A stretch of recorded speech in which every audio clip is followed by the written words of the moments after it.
Businesses across Canada are calling on the federal government to extend the payback deadline for the Canada Emergency Business Account Program.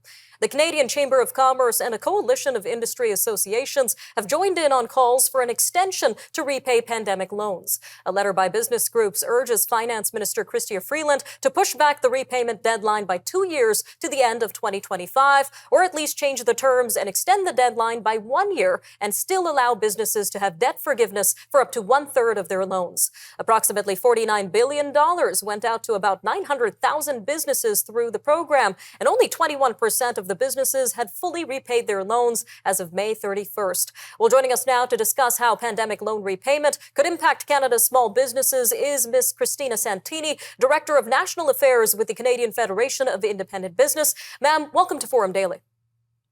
Thank you for having me today. So to start off this interview, ma'am, let's briefly highlight the types of businesses that received pandemic loans. We know a lot of businesses that were closed down, like restaurants, sought out loans, but what other kinds of businesses relied on these payments? Businesses across all sectors took out the loans, but those in hospitality, such as restaurants and hotels, in retail, such as your local bookstore, as well as those in personal services, including, let's say, your barber, your dry cleaners, reflexologists, personal trainers, and then some were amongst those that took on the most debt based on our numbers, as well as those most likely to have not seen their revenues come back to where they were pre-pandemic. So they are the hardest hit.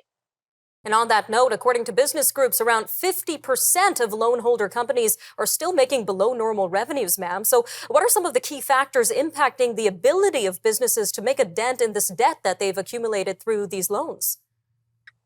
Customers are feeling the pinch as a result of inflation just as much as business owners are. So not only is inflation affecting our individual ability to spend, but it's also driving up costs for businesses. Taxes, transportation, energy, and insurance costs, they've all increased. And so small businesses are having that eat up away from their profits, but it also means that the people aren't spending as much, so revenues aren't coming in. Add to that the fact that, there's been supply chain disruptions with the recent strike in BC, and there's also a huge pressure mounting with regards to labor shortages, which is affecting their ability to maintain their current operation or even grow. It's just a bad recipe with regards to generating more revenue or being able to pivot to be in a better position to pay off those loans.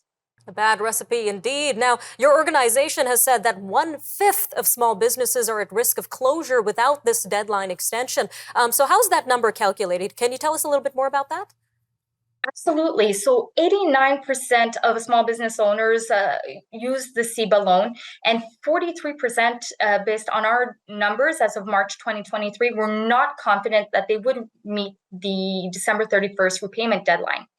Of them, 50% strongly agreed with the statement that if they lost access to the forgivable portion, which is the huge carrot associated with the CEBA loans, and that is that 20% of the loan can be forgiven if it's repaid by the end of this year. If they lost access to that, they question whether they could remain in business. Once we add all those numbers up, or I should say multiply those numbers, so take 50% of the 43% and 43% of the 89%, we end up with about 19% of all businesses at risk of closure if changes are made to the current CEBA program.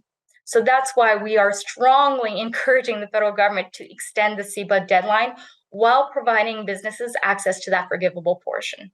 All right, Ms. Santini, bringing this back to our viewers, does this deadline in question have an impact on the prices that consumers would have to pay?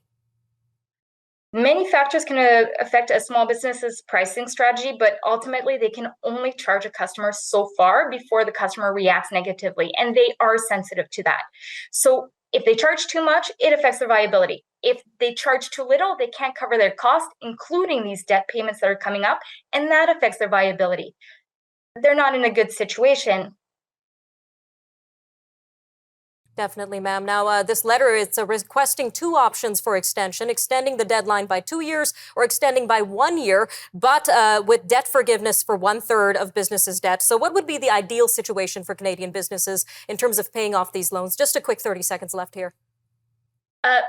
42% would want to see the extension deferred by 2 years and 30% at least one. Ultimately, 2 years is the better outcome.